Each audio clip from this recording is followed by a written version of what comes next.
সূরাটি শুধুমাত্র একবার এখনই শুনে নেন, তাহলে আল কোরআনকে মাথায় নিয়ে বলছি, আপনার জীবনের সকল অপূর্ণ আশাগুলো পূরণ হতে শুরু করবে। এই সূরাটি শুনতে শুনতেই মনের আশা পূরণের গায়েবী সুসংবাদ পাবেন। আপনার আশা যত বড় ও কঠিনই হোক না কেন, তা আল্লাহর দরবারে মঞ্জুর হয়ে যাবে ইনশাআল্লাহ। প্রিয় দর্শক, আল কোরআনের এই সূরার পাওয়ার ও কার্যকারিতা এতটাই বেশি যে এই দিকে আপনি সূরাটি শুনবেন আর ওই দিকে আপনার অন্তরের মাকসাদগুলো পূরণ হতে শুরু করবে। দীর্ঘদিন থেকে আটকে থাকা কাজগুলো সঠিকভাবে সম্পন্ন হবে। আপনার আশা পূরণের পথে সকল বাধা ও প্রতিবন্ধকতা দূর হয়ে যাবে ইনশাআল্লাহ।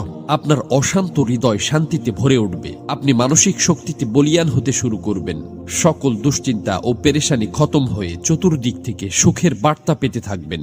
আপনার কাছে অফুরন্ত রিজিকের ভান্ডার এমনভাবে আসতে থাকবে যে চোখের পলকে আপনার জীবনের সকল অভাব অনটন মুছে যাবে। সুবহানাল্লাহ। প্রিয় দর্শক, সূরাটি আপনাদেরকে শুধুমাত্র মনোযোগ দিয়ে প্রথম থেকে শেষ পর্যন্ত শুনতে হবে, কেননা যে কোনো আমলের ফলাফল তার শেষ পরিণতির ওপর নির্ভর করে। এজন্য আপনি যদি মহান আল্লাহর এই সূরাটি পরিপূর্ণ না শুনেই চলে যান, তাহলে আপনাদের কোনো কাজই বাস্তবায়ন হবে না, বরং যে আশাগুলো পূরণ হতে যাচ্ছিল তা আবার বিগড়ে যাবে। এজন্য অনুরোধ করছি মহান কোরআনের এই সূরাটি কেবলমাত্র একবার মন থেকে শেষ পর্যন্ত শোনার জন্য। আল্লাহর কাছে দোয়া করছি, হে আল্লাহ, যারা ধৈর্য ধরে আপনার সুমহান ফজিলতপূর্ণ এই সূরাটি শোনার জন্য অধীর আগ্রহে বসে আছে, হে মালিক, আপনি তাদের মনের সকল তামান্না ও চাওয়া পাওয়া গুলো পূরণ করে দিন।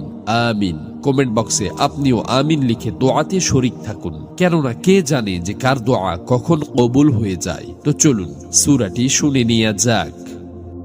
বিসমিল্লাহির রহমানির রহিম।